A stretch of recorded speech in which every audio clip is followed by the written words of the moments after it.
Hey, everybody. Thank you so much for joining us today on FBC Missions So That podcast. Today I have a great friend and guest. His name is Blake McDaniel. He works with Navigators, and we're going to talk about how God is using us to make disciples. Hope you enjoy.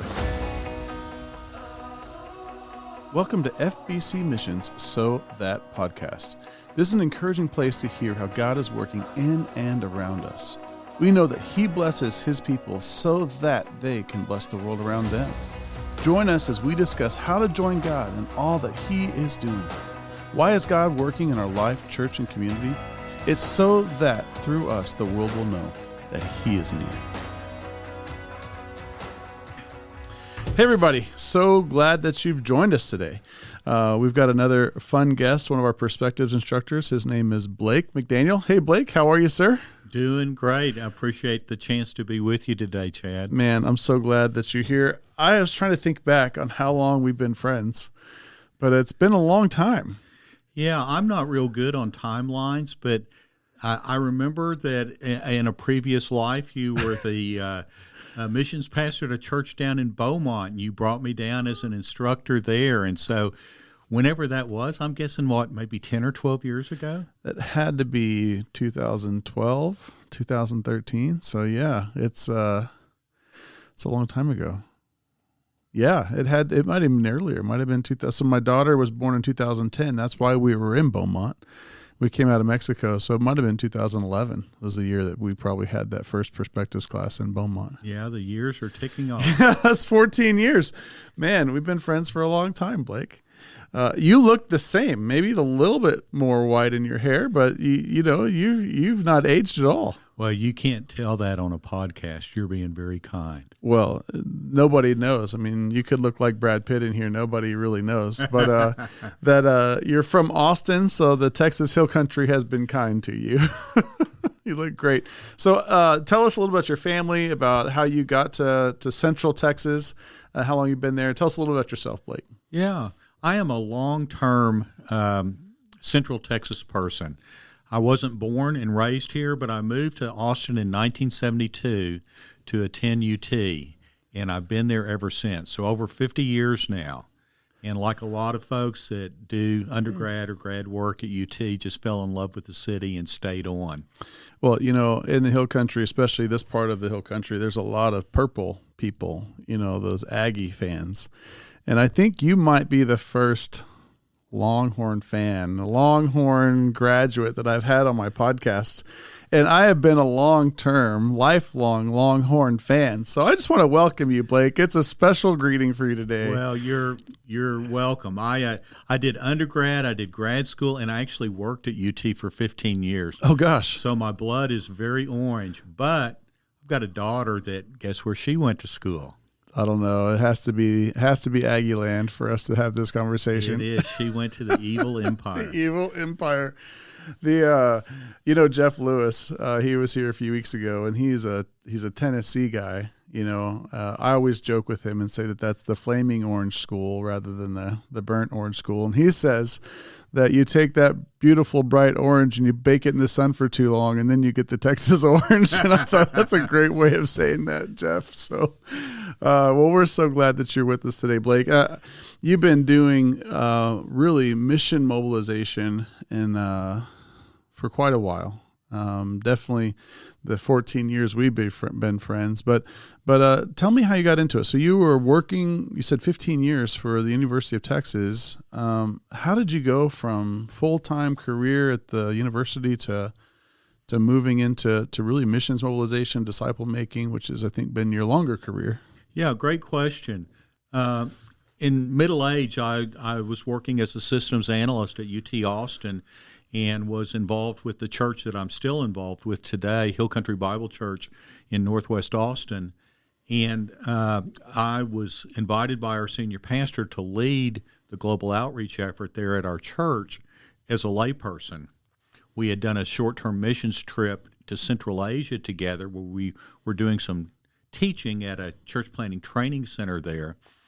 And at the end of that time, he invited me to lead our global outreach effort. And I did that for about 5 years. So, it was entirely as a layman. I was working full-time at UT at the time. and it whetted my appetite, and decided that I wanted to do what you see a lot of people doing, turning their avocation into their vocation. And so I began looking around for opportunities to do mobilization type work with a desire to operate at a little higher level than I was leading the missions effort at Hill Country, and to be able at that higher level to work with dozens, if not hundreds of churches doing the same kinds of things with them that I'd had the chance to experience in my church. So it was really that volunteer role in my church that first got me involved, and I ended up getting involved with an organization that no longer exists called Advancing Churches and Missions Commitment. Did a lot of consulting work.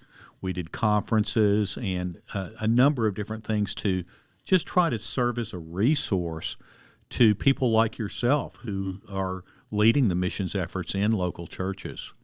Yeah, so I'm glad you brought up affectionately ACMC. I when I first got involved in missions leadership, which is all the way back in like 2002, some of the first resources I was given were ACMC resources. I think by that time probably the ministry had closed already. I don't know when it closed, but by 2002, was ACMC still around? It was. I didn't get involved with them until 2000. Oh, okay. And we ended up merging with an organization called Caleb Project. Yeah, of course. In 2007. Okay. Both organizations were struggling, and we kind of pulled each other underwater. And goodness, we had a lot of intellectual property rights, and we had some debt that we needed to deal with as an organization. And so we put those things out on the market for the highest bidder, and Pioneers ended up buying all of our intellectual property rights.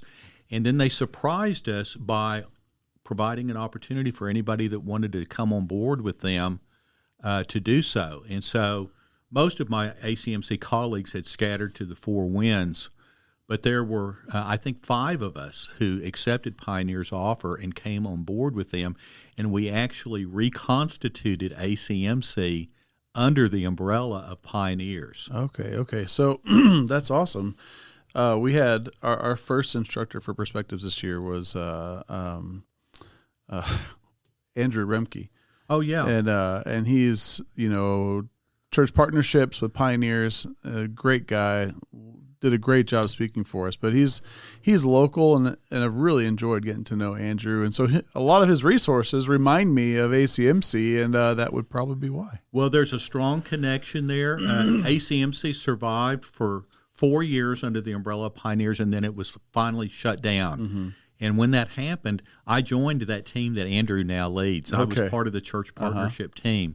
And so he ended up taking over the role of the fellow who was my boss when I was part of that team. That's wild. The connections are always there. You just don't know it. And so that's pretty neat. He's a great guy, and what a great resource. I didn't realize that the ACMC had that kind of influence on Pioneers with their church partnerships, but it makes sense because there's a lot of similarities. Well, some of those tools that were on my shelf, again, as early for me as 2002, 2003, have been very valuable to me. They still have value. They still have a lot of great ideas on how do you form a mission committee? How would you organize your church to have a heart for the nations? How do you kind of work through a strategy to mobilize, kind of lift and pull people from within the church to have a global vision and global heart and idea? And so I just love that that's so much a part of who and what God has used you for in the past and continues to now. So tell me, where are you now? What are you doing now? If it's not Pioneers and ACMC, like how's God using you as a mobilizer today? Well, I ended up leaving ACMC and Pioneers back in 2013, and ended up coming back to an organization that had a profound impact in my life as a young believer, a group called the Navigators. I think people have heard about those guys. They've been around for a little while. We have. We're a little over 90 years old now, and I was involved with the Navs as an undergrad and a grad student at UT Austin back in the 70s.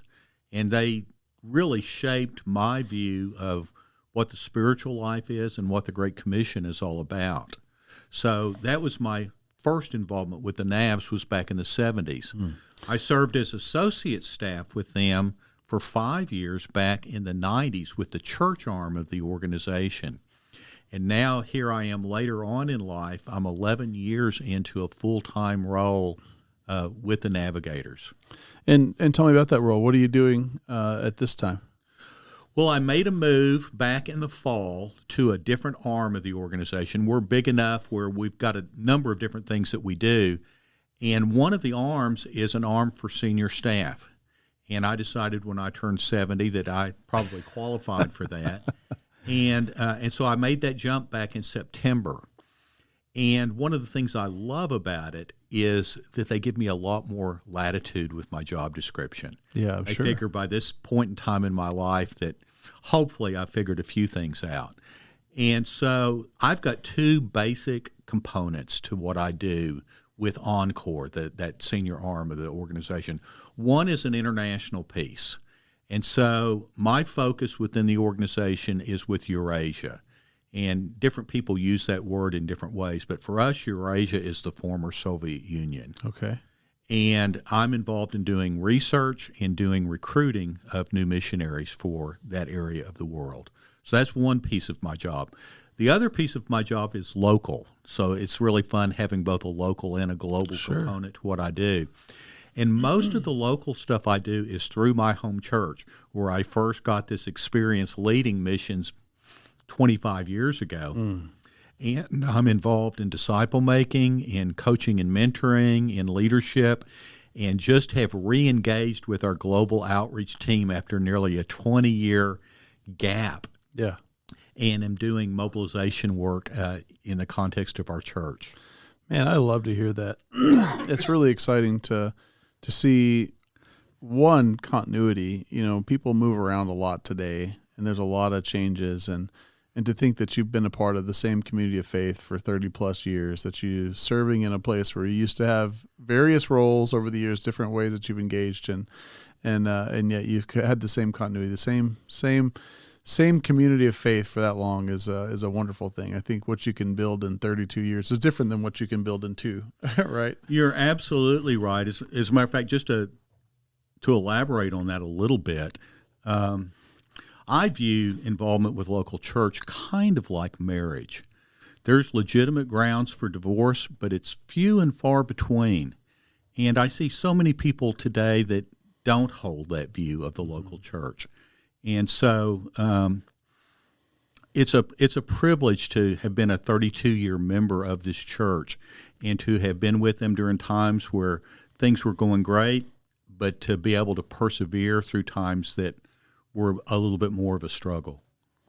You know, you mentioned that you were, doing the Navs in the 1970s, and also I was also in Austin in the 1970s. Oh, is that right? Yeah. I was born in Seton Hospital in '79. How about that? My kids say I'm old because I lived in the 70s. I don't remember the 70s, so just thought, you might not. We probably crossed paths all the way back in 79. Well, there's so many good things that God has been doing through you, Blake. But one of the things I get to see and have been a part of is your instruction in perspectives. And you've been a great lesson 9. I think I've had you every class I've led. You've come and done a lesson 9 along the way. And lesson 9 is an interesting part of the class. It's you mentioned it today, and I always say that it's a hinge. Like you've spent the first 8 weeks. You spend 5 weeks talking about God's heart for the nations. You're looking at how the scriptures have facilitated his passion to draw all the peoples to himself. Then we talk about history, how God has been moving, of course, through the apostles and since the apostles, and into modern day. We've last week focused on the pioneers, and all the kind of big names and the big movements of the last 300 years. And then we get to lesson 9. And lesson 9 is kind of, I call it the report card. It's where you kind of, what's happening today? What's going on around the world? Where are we at? If this was God's vision from the beginning, Abraham on, and very clearly the commissioning of the church, the mission of the church is to engage the nations. in 2,000 years of Christian history, how are we doing? And so you get to really dive into that space. You gave amazing. I mean, such a you're a numbers guy, which I think is great because it helps you kind of get through what can be a tedious lesson at times with all the statistics. But what comes out of it is that there's a movement towards the Lord today, unlike anything that's happened in world history. So let's talk just a minute about how the Lord is moving in the last couple hundred years, especially. I think you gave some statistics that are really interesting. But I think one of them was in 1790. I think it was it 1% or 3%? Yeah, it was 1%. Yeah. So talk about that just for a minute. Sure. For those of you who are not history buffs, 1790 was around about the time that the individual who's called the father of modern missions, William Carey, went to India and began a work in that area of the world. And at that point in time, only 1% of the world was evangelical Christian. And so there was a huge need for what he did back over 200 years ago. In the 200 plus years since then, God has done phenomenal things. And much of that really since World War II, a phenomenal growth of the church. So we go from a point where the world is about 2% evangelical Christian around the time of William Carey to World War II, where it's about 3% evangelical Christian, with that number doubling in the next 40 years to 6%, and then doubling again in the next 30 years to 12%. And what I described in the class today as we talked about this, for those of you that have a math background, this is called the exponential part of the growth curve, where you plot these data points on an XY axis, and you connect the dots, and the line at some point begins pointing straight up. Well, that's happened since World War II. And I think probably for most followers of Jesus here in the U.S., they're oblivious to that. They have no idea that that's what God has been doing in the world for the past 80 years.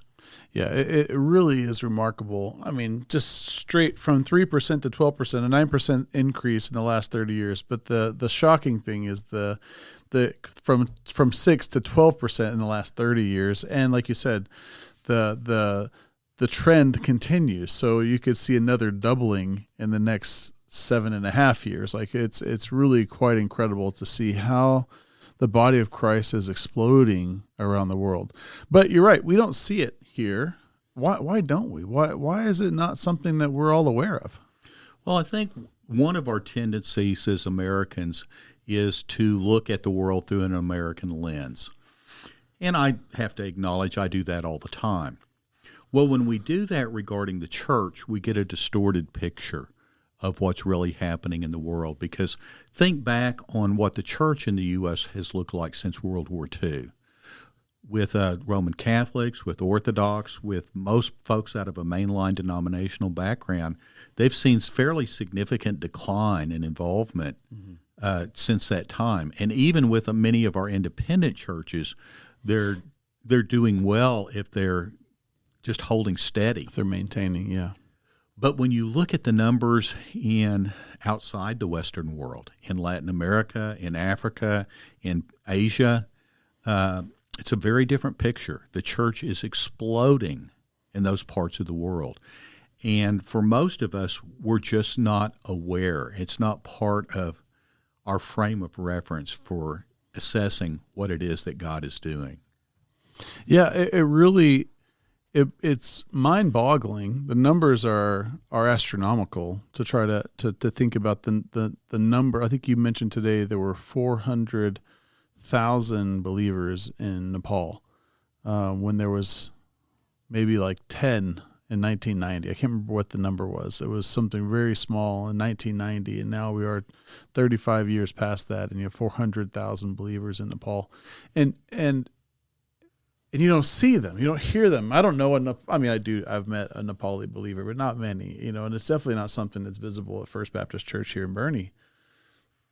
but it doesn't actually matter, right? What they're seeing, what God's doing, isn't contingent on our understanding or knowledge, but it does seem something we could celebrate. It's something that we could. I think most people in the West feel like the church is in decline, and they feel like we're losing the battle. They feel like the Christianity is passing away before our eyes, and that brings some nervousness, some tension. It kind of feeds into the political day as well.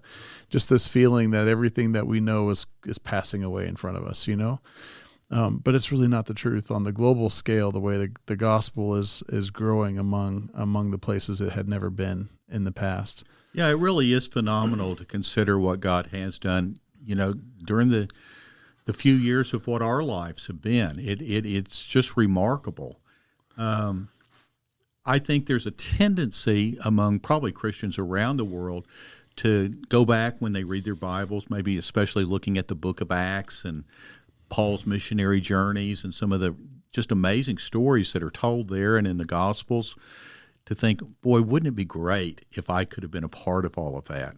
But the reality is that God is actually doing things today that he never did in the first century, and that we are having the privilege of living in a time where the first century saints probably are looking down from heaven and saying, boy, I wish I could be part of that. Isn't that amazing? It's a great perspective. Great thought there, Blake. So there was a lot more to your presentation, a lot more that we talked about. I think one of the things that was compelling was, I think there was a slide that you showed. You walked through each portion of the slide, but it said that at Pentecost, there was one believer for every 300 people groups or something along those lines. And then we or one church, maybe one church. What was, do you remember the specifics on that? Yeah, if my memory's not failing me, I think at the end of the first century, there were 12 unreached people groups for every church on the planet. Every church on the planet. So each church would need to divide up the people groups and need to tackle 12 unreached people groups for there to be a thorough saturation movement. Absolutely, and that's just overwhelming. Yeah, of course. And then that's progressed slowly, but it's progressed. And so do you remember? I remember the last one, but some of the steps along the way. Yeah, well, one of the steps along the way is around about the time of the Protestant Reformation, around about 1500, that ratio had dropped to 1-to-1, where if every church on the planet adopted a different unreached people group and took that responsibility seriously, that the world could be won for Christ in a generation. Well, when you come forward from that, come up to the year 1900, that ratio is something like maybe 30 or 50 to 1. Uh-huh. And as you come up to the new millennium, that ratio goes all the way up to 600 to 1. So you've got the concept of partnership that's being introduced, where today more than 600 churches could partner together, focusing on a single unreached people group. And if we did that in a systematic way on a global scale, we could complete the task in our lifetime. Yeah, just the concept is unimaginable, that there's far more resource than necessary to finish this task. But the concept, the thing that you mentioned, is that it's not evenly distributed, right? We have the resources, and those resources are even available in some ways. And yet there are still places in the world, peoples in the world, have yet to hear the gospel for the first time. Sadly, that's the case. And one of the parables out of the Gospels that we took a look at together today in the class, out of Matthew 13, is the parable of the yeast. And of course, for anybody who's a baker, they know how vital yeast is in the baking process, because whatever you're baking is not going to rise without yeast. Well, the problem is not that there is a lack of yeast. There's plenty of yeast. The problem is it's not evenly distributed through the dough. And so there are areas that have an abundance of yeast in it, and there are areas of the world that have virtually no yeast in it, thinking of yeast as being a picture of the gospel. Sure. And so as a result, that cake that comes out of the oven after being baked is a really lumpy cake. And that's sad because virtually 40% of the world would be included in those areas in that cake that just don't have enough yeast in it. Yeah, so that's another incredible moment as we go through lesson 9 is thinking through these places that have extremely limited or no access to the gospel of Jesus. And so you always hear the term, if you've been on Perspectives, you've heard the term for sure, the 1040 window, and it's talking about the place on the map where the 10th parallel and 40th longitudes interact and forms a square on a map that shows basically North Africa, Southeast Asia, and the Middle East. And you put those together and you look at it and you see that it's where the largest majorities of high population peoples live and the least opportunity to find the gospel. And you even talked about the circle of significance, the India, China, Indonesia kind of circle that pulls in Southeast Asia and those. And you've got in that group 99% of all Hindus, 98% of all Buddhists, huge percentages of Muslims as well. And you just got this is an area. And then that's where we send, I think the statistic was 4% of our missionaries or something along those lines. Yeah, it's sad that the church really is not nearly as strategic as it should be in terms of how we allocate both manpower resources and financial resources. And I don't mean to be throwing stones at the church, but the places that are going to be easy to reach have been reached. They have been. And the places that are left, it's going to take people who are willing to pay a price in order to go there and to have an impact there. I mean, when you look at how the gospel has moved throughout history, when it moves into new places, it almost always is met with opposition. What's wild is also met with incredible blessing. The people are willing to sacrifice with what seems to be inordinate courage and great love for their master, and they don't seem to feel like they're sacrificing all that we would from the outside look and say, look what you're giving up, but they seem to be doing it with such joy. One of the stories you tell, and I think you tell it very well, is a marketing illustration about Coca-Cola. And that Coca-Cola had a vision to put a can of Coke within reach of every person on the planet, right? And they kind of work through this process of how are we going to accomplish that. And I love this story. I've used it many times since I first heard you talk about it. But if you were just working for a marketing firm like Coca-Cola to try to get your product in their hands, you might think about how you put your resources, marketing resources into practice. How do we get this out there further, right? And so you talk about everything from market dominance, where they're strong versus where they're not, where they want to be, and how they move towards working to get that product available. Tell us a little bit in that theme. It's a fun analogy. I have a fun story to go along with it. Well, I look forward to hearing your story. The statistics are not exactly a third, and a third, but they're close to that. And so let's, for sake of argument, say that it is that, where a third of the market, in the case of Coca-Cola, you would say they dominate that market. Coca-Cola products are widely used within that market. A third of the market, Coca-Cola has their foot in the door. And a third of the market, they have no market share at all. So how would they choose to allocate their resources if their vision was to put a can of Coke in the hands of every person on the planet? Well, Coke is a metaphor for the gospel. And what's it going to take for us to put the gospel within reach of every person on the planet? If a third we have good penetration with, a third we have our foot in the door with, and a third we have no influence with at all. How do we allocate our manpower resources? How do we allocate our financial resources in a situation like that? Well, I think any marketing director that was worth its salt would say, let's devote a third here, a third here, and a third here. And if he was at all strategic, he would say, let's take some of the resources from the market that we dominate and shift them to the market where we have no presence. Sadly, the church has not chosen to operate that way. Well, we're definitely not united in our ability to do so, even if we did. But it is I think a really great word picture. And if you've traveled, if you're listening today, and if you've traveled internationally, have you ever been anywhere where you couldn't get a Coke? Like, you get this picture.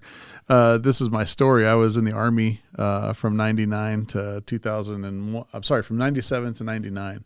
And as a part of my Army deployment, we went to Thailand, and we were hiking in the jungles for several weeks as a part of a training mission. And it was horrible. It was hot. It was wet. It was miserable. And there was just one day we had been in the jungle for multiple days in a row. None of us had any wallet or money or anything with us. We've been hiking forever, and you don't go on those deployments prepared to buy anything.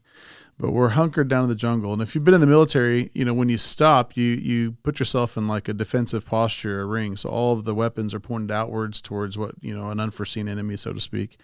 And while we're out in the middle of the jungle, we haven't seen anybody in a couple days. This man comes walking out of the jungle with 2 big bags of plastic, like grocery bags, with ice and Coca-Colas in his hands. My. And apparently this happens every year. The American Army is training out in the middle of the jungle, and he knew right where we were going to be. He knew that our weapons didn't have real bullets in them or anything. There was no fear. He walks right up to me, and he taps on my head, and he says, UGI, you want Coke? And I started laughing because I thought, for one, none of us have money. One of our commanding officers had some Thai money and paid for all the Cokes, and we had cold Cokes in the middle of the jungle in the middle of the hottest day. And it made me laugh when I first heard you tell that story about Coca-Cola. I'm like, yeah, they are really good. Like, you're in the middle of the jungle, and there's a guy carrying Coca-Colas out to those Americans in the middle of the bush out there. And you think it is legitimate to think about how many products have had such strong representation in every corner of the planet. Maybe Coca-Cola has beat the gospel to places on the planet. And what a shame that a company with really, at this point, unlimited resources, but also maybe highly engaged vision, can do what we can't do in a much shorter time. They've only been around for 150 years, right? And yet here we are 2,000 years later, continuing to try to figure out what's it going to take to get the gospel into some of these places. And it's a great word picture. I hope as you're listening to this that it gives you a thought, like, well, what would it take? What kind of effort would it take to get to some of these places where the gospel's never been? And I want you to know that's a concept that many missiologists, many organizations, many churches are wrestling with today. Is what is it going to take for us to see this first level fulfillment of the Great Commission achieved? Let me share a personal story Sure. related to the question that you're throwing out there. I had the privilege back in 1996 to travel with my senior pastor to Central Asia and to be involved in the very first year of a church planting training center there in that part of the world, which at that point in time was considered to be the least reached area on the planet. And at the end of the 2 weeks there, I was invited to be part of that church planting team that was operating there. And I just was not prepared for that invitation being extended. And I took all of about 5 seconds to reflect on the invitation, and I said no. And I was overwhelmed as I reflected back on it at how graciously the individual that I responded to with that no, how they responded. Well, God is a God of second chances. And a year later, that invitation was re-extended in another context. And I responded in a little better way that second time around. And my wife and I ended up doing an exploratory trip to consider joining that team and being part of what God was doing in Central Asia. We decided after that trip to say no, but this time it was a prayerful, well-considered, well-researched no. And part of what I learned through that process, because my fist had been closed that first time I received the invitation, I was not open at all. I had finally allowed the Holy Spirit to pry my fingers loose and open my hand up. And it was when I did that that God began to speak to me. And he said, Blake, I've not created you to go. I've created you to mobilize. And I'm going to use you to raise up 100 or more long-term missionaries that will be far more successful than you would ever be in that setting. And so that's what I have been doing since that time, is my involvement in mobilization. Now, God's calling on each of our lives is different. I'm not saying that God's calling us all to mobilize. Sure. But what I am saying is we have to get to a place in our lives where we're open and where we're willing to say yes to the Lord rather than saying no like I did in that initial invitation that I got. And as we begin to say yes, God begins to bring light and begins to show us, this is what I created you to do. Mm-hmm. I love that. And honestly, I feel like that's kind of where Perspectives leads us. So like at the end of the class, we're really telling people, we're not telling you what you need to do. You don't have to go. You don't have to mobilize, but you need to be part of what God's doing. And how that looks, what that looks like, is going to be different from person to person. But knowing it, being willing, right? It's letting your yes be on the table, like not just immediately rejecting it because it's so foreign to our plan or our vision for our future. And it's a huge part of what we're doing. Well, Blake, we're kind of at the end of our time here, and I just want to say thank you to you for being willing to jump on here. You've taught a class last night, this morning, at another one this evening. We kind of get you through the gauntlet here in Boerne for this loop. But I'm so thankful for your influence, your work. Your influence for me has been a long time, and continues to have good things. I love having food with you, and you have some gentle words of rebuke and gentle words of leading for me. And it's always so wonderful to have you here. And I really do appreciate you taking the time. I'm glad you're not far away. You can drive down from Austin anytime you like. You have a place to hang out here in Boerne for sure. But thank you for what you're doing. And we definitely will be praying for you. Any last words before we finish up our podcast?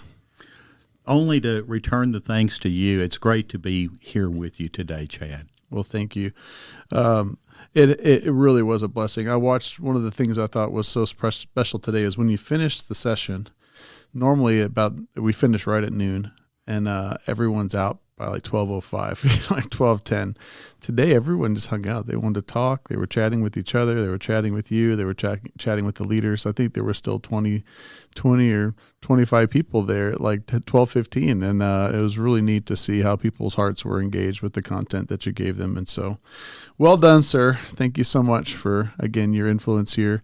And we'll have you on the podcast again sometime in the future.